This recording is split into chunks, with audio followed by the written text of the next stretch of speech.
रामायण एक अमर महाकाव्य। कथा है उस महान मर्यादा पुरुषोत्तम राम की, जिसने मानवीय धर्म और मूल्यों का पालन करने के लिए जीवन के सुखों को त्याग कर अपनाई जीवन की कठोरताएं और चुनौतियां। करुणा और प्रेम के पुंज, कर्तव्य और न्याय के उपासक, निर्बल और साधु संतों के रक्षक, माता पिता के अनन्य भक्त रामचंद्र के संपूर्ण जीवन को दर्शाता है विश्व का अपूर्व महाकाव्य रामायण। रानी के गई, ये क्या? आपकी उंगली? आखिर ये कैसे हुआ? मैंने अपने सुहाग की रक्षा के लिए अपनी अंगुली को घायल हो जाने दिया महाराज। आप चिंता न करें, ये घाव बहुत ही तुच्छ है। ओ रानी के गई, आपकी वीरता और निडरता को हम प्रणाम करते हैं। आप हमसे कुछ मांगिए, हम आपको वर देना चाहते हैं। आप सुरक्षित हैं और हमें कुछ नहीं चाहिए महाराज। नहीं, आपको वर मांगना ही होगा। महाराज, आप मुझ पर प्रसन्न हैं, इससे अधिक और मुझे कुछ भी नहीं चाहिए। ठीक है रानी के कई, यदि इस समय आप वर नहीं मांगना चाहती तो कोई बात नहीं, परंतु हम वचन देते हैं कि आपके 2 वर हम पर बाकी रहे। जब आप चाहें हमसे 2 वर मांग सकती हैं। हम अपने प्राण देकर भी आपकी इच्छा पूरी करेंगे।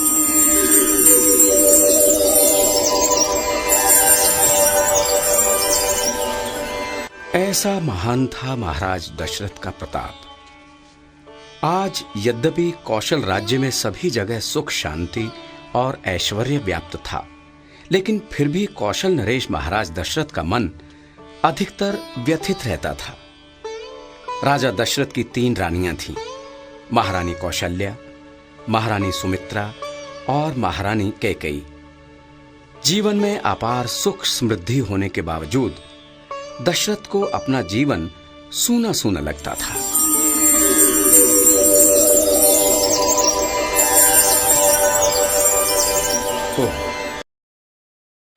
ईश्वर ने हमें सब कुछ दिया, शौर्य, पराक्रम, यश, ऐश्वर्य, राज्य, समृद्धि, सब कुछ।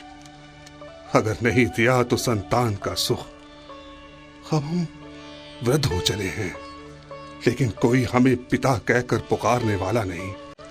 महाराज, आप इस प्रकार एकांत में क्या सोच रहे हैं? और आपके चेहरे पर यह उदासी किस लिए? महारानी कौशल्य, आपसे तो हमारे हृदय की व्यथा छिपी नहीं है। हर पल ये बात हमें कचोटती रहती है कि हमारे बाद हमारा वंश आगे कैसे चलेगा, कौन होगा हमारे राज्य का योग्य उत्तराधिकारी। इस चिंता के कारण हम एक पल भी चैन से नहीं रह पाते हैं। आपकी इस व्यथा से हम तीनों रानियां बहुत व्यथित हैं महाराज। हमारी असंख्य पूजा अर्चनाओं के बावजूद हमारी गोद सूनी है। स्त्री जब तक मां नहीं बन जाती तो वो अपूर्ण रहती है। अपने अस्तित्व का यह अधूरापन हर पल हमें सालता रहता है महाराज। काश हम आपको संतान दे पाती। इसमें आपका कोई दोष नहीं है, सारा दोष हमारे भाग्य का है। पिछले जन्मों में अवश्य हमसे कोई ऐसा अधर्म हुआ होगा जिसका दंड हमें इस जन्म में निसंतान होकर भुगतना पड़ रहा है। परंतु महारानी कौशल्य, हमारा हृदय कहता है कि अभी भी हमारी संतान हो सकती है। पता नहीं क्यों, पर आशा की एक धुंधली सी किरण हमें अभी भी दिखाई देती है। सच महाराज? हाँ, पर लगता है ये हमारा भ्रम मात्र ही है। एक मृग तृष्णा है जो किसी प्रकार हमें जीने की आस बनाए रखना चाहती है। परंतु ये सच भी तो हो सकता है महाराज। ब्रह्म ऋषि वशिष्ठ भूत, वर्तमान और भविष्य के ज्ञाता हैं। आप उनसे संतान प्राप्ति का उपाय क्यों नहीं पूछते? कहते हैं जब समय अनुकूल होता है तो अनहोनी को होनी बदलते देर नहीं लगती। राजा दशरथ ने जब वशिष्ठ महाराज से संतान के विषय में प्रश्न किया तो उनके श्रीमुख से ये शुभ वचन निकले। एक उपाय है महाराज, आप पुत्रेष्टि यज्ञ कराएं। पुत्रेष्टि यज्ञ? हाँ, पुत्रेष्टि यज्ञ। यदि महान तपस्वी ऋष्यशृंग इस यज्ञ को संपन्न कराने की कृपा करें तो निश्चय ही आपका मनोरथ पूर्ण होगा महाराज दशरथ। क्या मेरा मनोरथ पूर्ण होगा? मैं निसंतान संतानवान हो जाऊंगा। कोई तोतला बाल स्वर मुझे पिता कहकर पुकारेगा। मेरे सूने आंगन में बाल किलकारियां गूंजेंगी। हे ब्रह्म ऋषि, क्या आप सत्य कह रहे हैं? हाँ वत्स, अपनी भावनाओं पर नियंत्रण करो। आप कोई साधारण पुरुष नहीं हैं। त्रिलोक प्रसिद्ध सूर्यवंशी कौशलाधीश महाराज दशरथ हैं। त्रिलोकी की कोई भी शक्ति सूर्यवंश को उसके उत्तराधिकारी से वंचित नहीं रख सकती, परंतु अपने नियत समय से पहले कुछ भी संभव नहीं होता। निश्चय ही अब वो शुभ समय आने वाला है जब रघुकुल की वंश बेल आगे बढ़ेगी और जो मानव मूल्यों और धर्म की रक्षा के लिए सदा तत्पर रहेगी। सत्य वचन ब्रह्म ऋषि। जाओ राजन, पुत्रेष्टि यज्ञ की व्यवस्था करो। शीघ्र ही शुभ मुहूर्त में पुत्रेष्टि यज्ञ का आरंभ हुआ।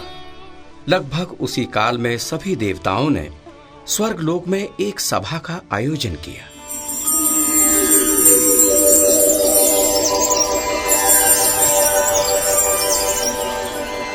महाराज इंद्रदेव, धरती पर दिनों दिन पाप का बोझ बढ़ता जा रहा है।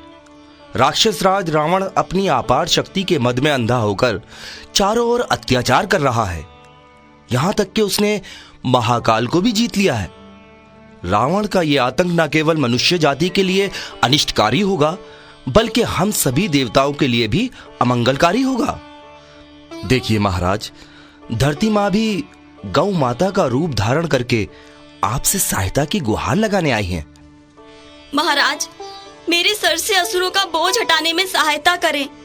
अधर्म का नाश करके धर्म की पुनर्स्थापना करें। पूज्य वसुंधरा माता, रावण को स्वयं परमपिता ब्रह्मा से अभयदान प्राप्त है। रावण को समाप्त कर पाना सृष्टिकर्ता ब्रह्मा के हाथ में भी नहीं है। फिर भी कोई तो उपाय होगा। यह तो परमपिता ब्रह्मा ही बता सकते हैं। तो ठीक है देवता गणों, हम सब ब्रह्मा जी की शरण में जाएंगे। सभी देवता सत्यलोक में सृष्टा ब्रह्मा जी के पास अपनी समस्या लेकर जाते हैं।